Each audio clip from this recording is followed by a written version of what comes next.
आगे अग्नि नारायण वशिष्ठ महाराज से देवालय बनाने का विशेष महिमा बताते हैं। देवालय अगर हम निर्माण कराते हैं, मंदिर निर्माण कराते हैं, उसका फल बड़ा विलक्षण है महाराज। आप लोग ये न समझना कि मंदिर बनाना निरर्थक है या हमारा पैसा बेकार चला गया। आज हम आपको स्पष्ट बताए देते हैं, मंदिर में आपका जो भी पैसा लगता है, ध्यान देना, वो अक्षय पुण्यदायक हो जाता है। आप पैसा ना भी दें, केवल मन से संकल्प कर लें। ध्यान देना, काय का बोले मनसा सद्म कर्त्री नाम सत जन्माघ नाशनम। मन से ही आप मंदिर बनवाने का संकल्प करते हैं तो 100 जन्म के पापों का नाश हो जाता है। तो यदि कोई मंदिर बनाने की चर्चा कर रहा है और उसको सपोर्ट कर दें, सहयोग कर दें, सम्मति दे दें, प्रेरणा दे दें, तो उस प्रेरणा से भी उसके सारे पाप भस्म हो जाते हैं। ध्यान देना, संकल्प मात्र से ही जब पापों का नाश होता है तो प्रत्यक्ष मंदिर जब बनवाया जाएगा तो कहना ही क्या है। बोले यज्ञों से जिस फल की प्राप्ति नहीं होती वह देवालय के निर्माण से हो जाती है। किसी भी देवता का मंदिर बनवाओ, वो तो उसके वंशजों तक को कल्याण कर देता है। देवता ब्राह्मण आदि के लिए रणभूमि में मारे जाने वाले धर्मात्मा सूरवीर जिस फल को प्राप्त करते हैं, वही फल मंदिर बनवाने से मिल जाता है। ध्यान देना, कोई कंजूस व्यक्ति है, ध्यान देना, तो कंजूस व्यक्ति धूल से ही मंदिर बना दे या सड़ी सड़ाई लकड़ियों से ही मंदिर बना दे तो उससे भी उसको महान फल स्वर्ग लोक की प्राप्ति होगी। खेल ही खेल में कोई धूल में मंदिर बना दे, उससे भी उसको स्वर्ग लोक की प्राप्ति होगी। और एक कमरे वाला यदि कोई मंदिर बनाता है जिसमें एक ही कमरा है, वैकुंठ ही वैकुंठ है, तो उसका स्वर्ग लोक में जाने का रिजर्वेशन हो जाता है। देखो भैया, अब अपने घर की बात बतावे स्मृतियों की। मनुष्य 2 तरह के कर्म करता है। एक कर्म तो इष्ट कर्म कहलाते हैं और दूसरे पूर्त कर्म कहलाते हैं। इष्टेन लभते स्वर्गम पूर्ते मोक्षमवाप्नुयात्। इष्ट कर्म से स्वर्ग की प्राप्ति होती है और पूर्त कर्म से मोक्ष मिलता है। इष्ट कर्म कौन है? आपके दैनिक जो कार्य हो रहे हैं, नित्य नैमित्तिक जो कार्य हो रहे हैं, ये सब इष्ट कर्म में आते हैं।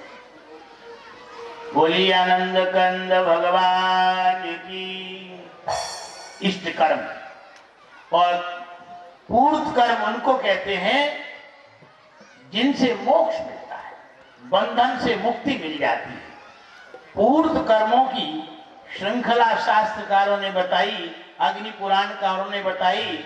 बोले पापी कूप तड़ागादि देवता यतनानि च अन्न प्रदान आरामो पूर्त इत्यविधीयते। बावड़ी बनवाना, कुआं बनवाना, हैंडपंप लगवाना, प्याऊ खोलना, बगीचा बनवाना, घाट बनवाना, मंदिर बनवाना, देवता यतनानि च, और अन्न क्षेत्र खोलना, ये पूर्त कर्म है।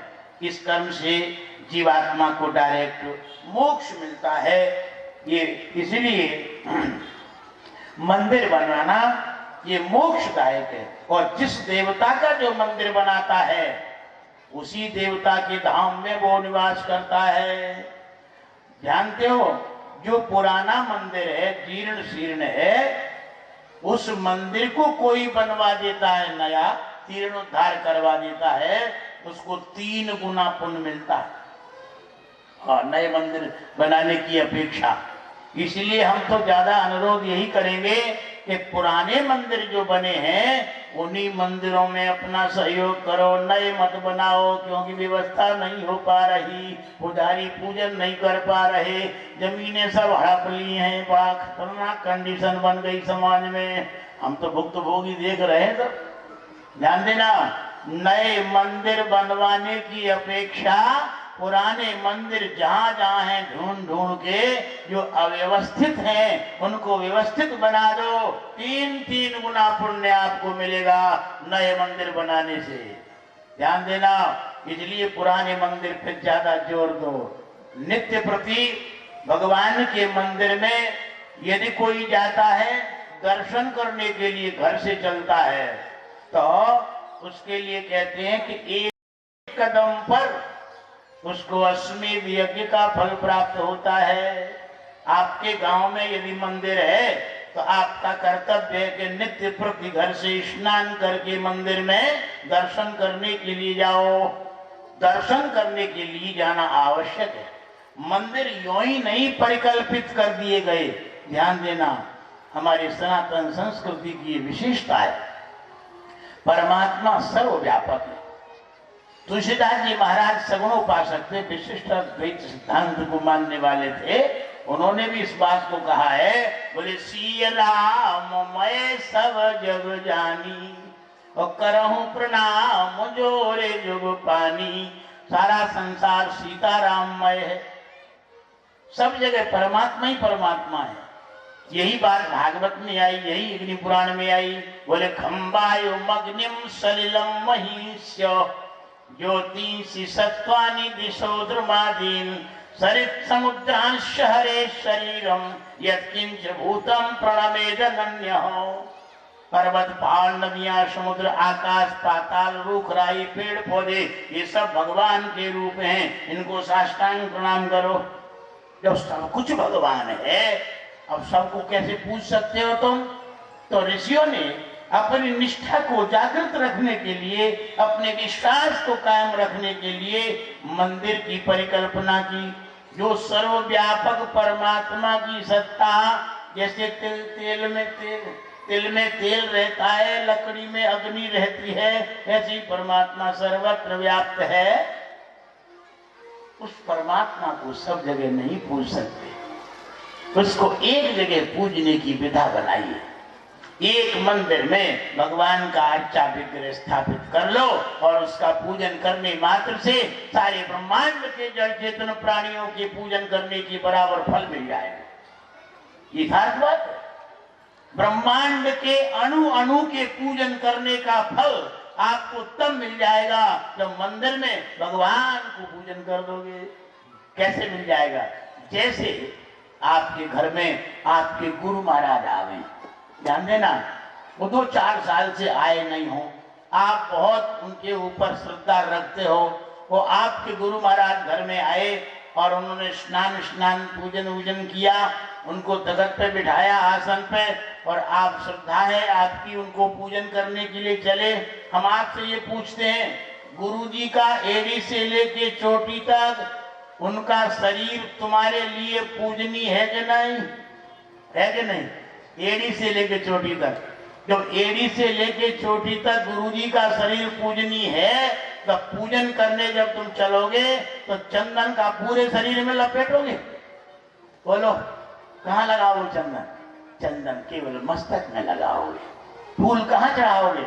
फूल मस्तक पे चढ़ाओगे। माला कहाँ पहनाओगे? पूरे शरीर में नहीं, गले में माला पहनाओगे। क्यों? एक जगह केवल मस्तक में चंदन लगाने मात्र से गुरुजी का एड़ी से लेके चोटी तक पूरा शरीर पूज गया। ध्यान देना, पूज्य पूरा शरीर है। केवल मस्तक में चंदन लगाने से, जैसे 72,000 नाड़ी जाल वाला, 5 महाभूतों वाला, 10 इंद्रियों वाला, 4 अंतःकरण वाला पूरा शरीर गुरुजी का एक टिपकी लगाने से पूजित हो गया, ऐसे ही मंदिर में भगवान का पूजन करने से सारे विश्व ब्रह्मांड का पूजन हो गया, सारे विश्व ब्रह्मांड का पूजन हो गया। इसलिए ऋषियों ने ये मंदिर बनाने की यही प्रथा। आप सब जगह सर्वव्यापक परमात्मा सत्ता को नहीं पूज सकते हो, किंतु मंदिर में जाकर के तुम भगवान को साष्टांग प्रणाम करोगे, सारे विश्व को साष्टांग प्रणाम हो गया। तुमको अलग अलग करने की जरूरत नहीं है। शास्त्र कहता है आकाशात् पतितं तोयं यथा गच्छति सागरम। आकाश से गिरा हुआ पानी कहाँ जाता है? ऑटोमेटिक बिना बुलाए तेजी से दौड़ के समुद्र में चला जाता है।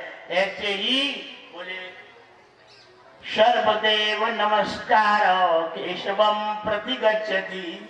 किसी को भी तुम नमस्कार करोगे तो भगवान के पास पहुंच जाएगा। चाहे नीचे से ऊपर चले जाओ, चाहे ऊपर से नीचे आ जाओ, दोनों प्रक्रियाओं को बता दिया है।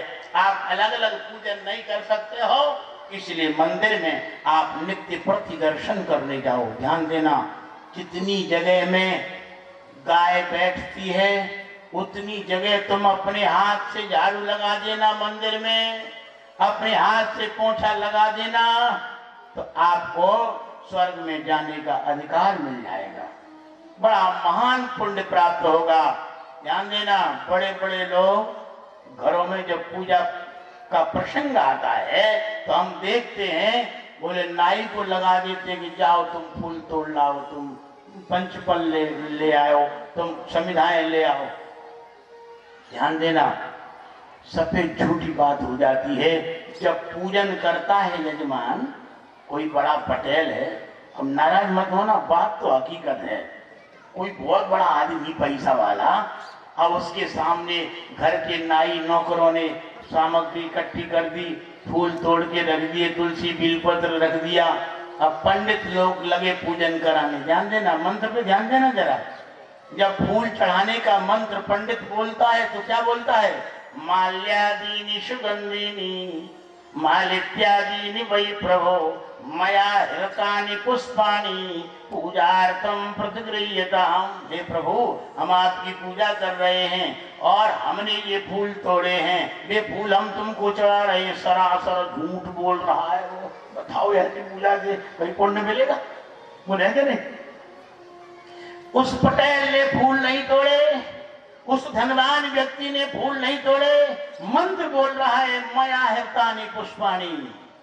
मैंने बगीचे से फूल तोड़े हैं, मैंने जंगल से फूल तोड़े हैं, वो आपको चढ़ाए जा रहे हैं। झूठ मंत्र को कर दिया और तुम भी झूठा बन गए भगवान के सामने। इसलिए भैया ऐसा काम मत करो। स्वयं अपने शरीर से भगवान के लिए जो भी सेवा करना है अपने शरीर से करो। ध्यान देना, तुम अपने शरीर से करोगे तो फल तुमको मिलेगा। पत्नी अपने शरीर से करेगी तो उसको फल मिलेगा। बेटे अपने शरीर से करेंगे, बेटों को फल मिलेगा। नौकर अपने शरीर से करेंगे, नौकरों को फल मिलेगा। ध्यान देना, रोटी तुम खाते हो, तुम्हारा पेट भरता है, नौकर खाता है, नौकर का पेट भरता है। यहाँ तो बड़ी सूक्ष्म व्यवस्था है कर्म विपाक संहिता की। ध्यान देना, भगवान के उद्देश्य से तुम अपने द्वारा क्या क्या कर पा रहे हो, ये सूक्ष्म दृष्टि से देवता पल पल का हवाला ले रहे हैं, रिकॉर्ड कर रहे हैं।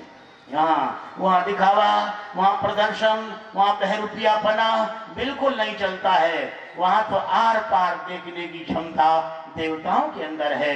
तुम्हारे मन में क्या है, तुम्हारी इंद्रियों में क्या चल रहा है, तुम्हारी बुद्धि में क्या है। अरे समस्या तो यही है, परमात्मा से तुम्हारी आत्म चेतना नहीं मिल पा रही, तुम तिगड़म में फंसे हुए हो।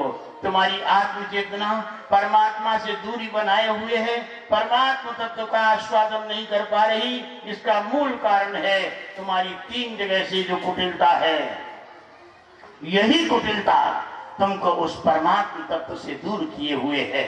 भगवान तो स्पष्ट कहते हैं, तुलसीदास जी ने रामायण में लिखा, बोले सब मम प्रिय सब मम उपजाए और तिन में अधिक मनुज मोए भाए।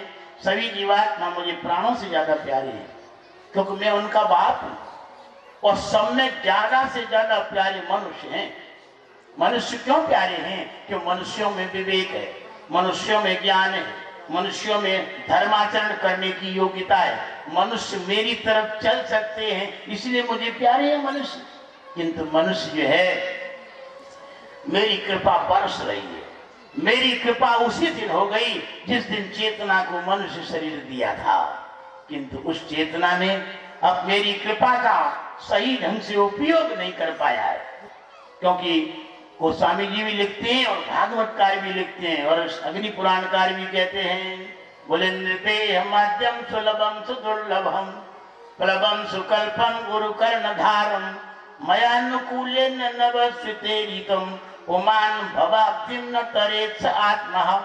इसी का ट्रांसलेशन गोस्वामी जी करते हैं, जो न तरे भव सागर नर समाज यश पाई सो कृत निंदक मंद मति आत्मा हन गति जाए।